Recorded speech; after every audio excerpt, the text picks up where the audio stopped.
everyone. Welcome back. And I just wanted to say today, as I wrap up my second week, I just wanted to send a massive thank you to all of you who have liked, subscribed, and commented on my podcast. Your support has been incredible and truly means a lot to me. It's been amazing so far, and I'm so grateful for each and every one of you who have joined me on this adventure. Your enthusiasm and encouragement keeps me inspired to bring you more content. Again, thank you very much for being part of this journey. Stay tuned for more and keep spreading the love. So today, welcome to another episode of the Brooklynite TV Podcast. I'm your host, Frank, and in this episode, we're tackling a tragic topic making the headlines in our borough today: the recent gun violence in Brooklyn and our subway systems and the broader gun problem affecting our city and the nation. So this week, the streets and the subway stations of Brooklyn were marred by horrifying tragedies that has left the community reeling and prompted urgent calls for change. So in this episode, we're going to explore the details of the incidents, examine the larger gun violence epidemic crippling New York City, and discuss potential solutions to these complex issues. So police in Brooklyn are still searching for a suspect in the shooting death of a 47-year-old man inside of a subway station. The incident happened at the Rockaway Avenue station in Ocean Hill just before midnight on Wednesday. The victim has been identified as Freddie Weston. He was shot in the head while on the mezzanine level of the station near the MetroCard machines. The MTA employee in the booth heard a gunshot, and when he ran out to check to see what the heck was going on, he saw the man laying on the floor. He was shot in the head. Mr. Weston was rushed to Brookdale University Hospital, where he was pronounced dead. Now, this violence occurred in a setting that is typically a part of daily life for millions of New Yorkers. And the attack unfolded during a time when subway safety was already a concern for many. Then there were 5 people that were shot at New York City's West Indian American Day Parade last month. It's the latest instance of violence at one of the world's largest annual celebrations of Caribbean culture. And just 2 days ago, police say 2 men were shot while standing in front of a deli in Brooklyn. Officers responded and found a 31-year-old man with a gunshot wound to the head and his friend, a 32-year-old man, with a gunshot wound to the leg. Both victims were taken to New York Presbyterian Hospital. The 31-year-old remains in critical condition. Now, these incidents have led to increased anxiety about safety amongst Brooklynites and a sense of urgency for effective solutions. So, this issue isn't just confined to a single borough or neighborhood or incident. It's a citywide epidemic that's been growing over the past few years. Now, statistics reveal a sobering reality. Gun violence has surged in New York City, with both fatal and non-fatal shootings increasing dramatically. Now, the surge can be attributed to various factors, including economic disparities, gang violence, and the ease of availability of firearms. Now, gun violence doesn't just result in immediate physical harm, it has far-reaching effects on the communities where it occurs. Now, the psychological impact of living in a high-crime area can be profound, affecting mental health, education, and the overall quality of life.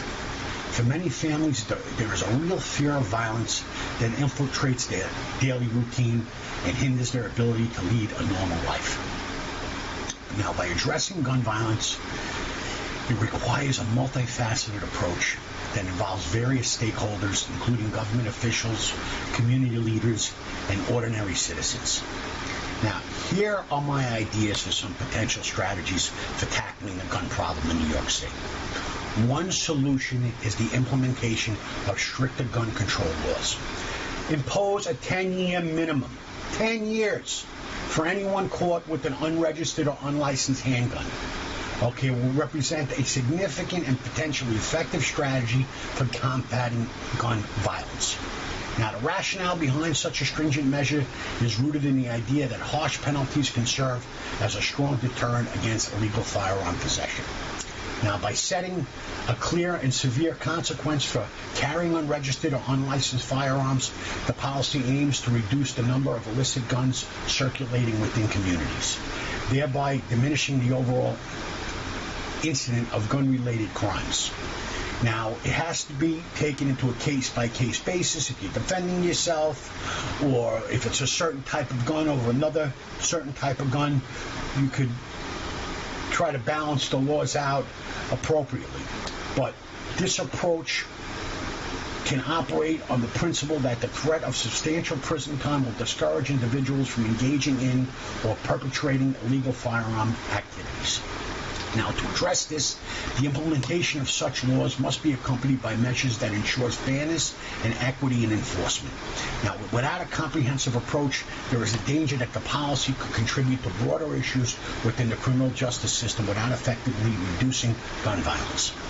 Now, furthermore, the successful implementation of a 10-year minimum penalty requires a robust support system within the legal and correctional frameworks. This includes providing adequate resources for law enforcement agencies to enforce these new regulations effectively and ensuring that judicial process is equipped to handle the increased caseload that will result.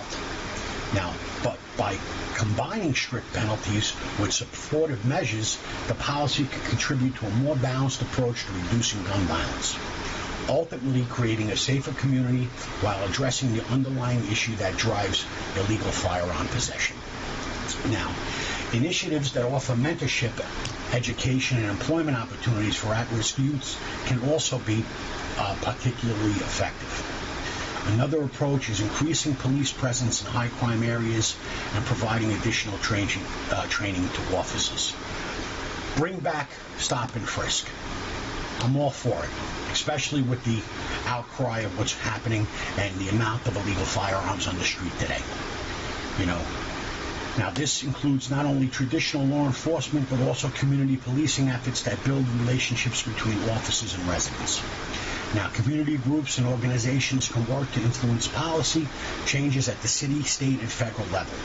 Now, this might involve campaigning for new laws, pushing for changes to existing regulations, and holding elected officials accountable for their stance on gun violence. Now, not gun control, gun violence. Okay, New York City has faced many challenges throughout its history, and its resilience has often been a testament to its ability to adapt and overcome. Addressing the gun violence crisis requires a collective effort from all sectors of society. Understanding the patterns, causes, and effects of gun violence is crucial for developing targeted interventions. Investments in research can also aid in evaluating the effectiveness of various strategies and making data-driven adjustments better. Okay, community engagement is key to fostering trust and cooperation. Creating forums for open dialogue between residents and authorities can also help address concerns, gather feedback, and build a sense of shared responsibility for the community's safety. Initiatives like neighborhood watch programs and community safety meetings can empower residents to take an active role in preventing this violence as well. Gun violence is a national issue that requires national solutions. So working with national organizations and legislators to push comprehensive gun measures can create a broader framework for addressing gun violence across the country. Now, the recent violence in Brooklyn subway system is a stark reminder to the urgent need to address the broader gun violence crisis in New York City. Now, while the challenges are significant, there are actionable steps that can be taken to create a safer and more equitable city. So, by implementing these stricter gun control measures, investing in community-based interventions, and fostering collaboration amongst all stakeholders, New York can work towards a future where such tragedies become a thing of the past. So thank you for tuning in to this episode of Brooklynite TV Podcast. If you have thoughts or questions about today's topic, I'd love to hear from you about it. If you found today's discussion valuable, please subscribe to our channel, leave a review, and share this episode. Join the conversation and stay tuned for future episodes where we continue to explore the issues that shape our city. Until next time, I'm Frank. Stay safe, stay informed, and thank you for listening.